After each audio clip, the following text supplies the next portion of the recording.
Hello everyone, আসসালামু আলাইকুম। নতুন একটি ডেইলি লাইফ ব্লগ নিয়ে চলে এসেছি আপনাদের মাঝে। আমি নওশিন, মাম্মি অ্যান্ড রাইকাস ইউটিউব চ্যানেলে আপনাদের সবাইকে স্বাগত জানাই। কে কোথা থেকে আমার ভিডিওটি দেখছেন কমেন্ট করে জানাবেন। কে কেমন আছেন, আশা করছি সবাই ভালো আছেন। আমরাও আলহামদুলিল্লাহ ভালো আছি। একটি সাধারণ দিনের সাধারণ কিছু কাজ নিয়ে আজকের ভিডিওটি থাকছে। এটি জলপাইয়ের আচারটি দেখে কার কার জিভে পানি এসেছে কমেন্ট করে জানাবেন। আমার তো এডিট করতে গিয়ে জিভে পানি চলে এসেছে। মাশাআল্লাহ, আচারটা অনেক মজা হয়েছিল। এটাকে আমি জারে ভরে নিলাম। সন্ধ্যার দিকে গিয়েছিলাম একটু বাহিরে, অনেক গরম পড়েছে। এই গরমে একটু ঠান্ডা পরিবেশে একটু জুস খেতে পারলে অনেক ভালো লাগবে।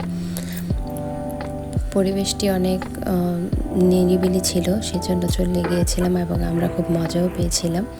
ঠান্ডা ঠান্ডা জুস খেয়ে নিজেরা একটু কুল হয়ে নিলাম। আলহামদুলিল্লাহ, আমার মেয়েটাও খুব এনজয় করছিল। সবাই মাশাআল্লাহ বলে দেবেন আমার মেয়েটাকে।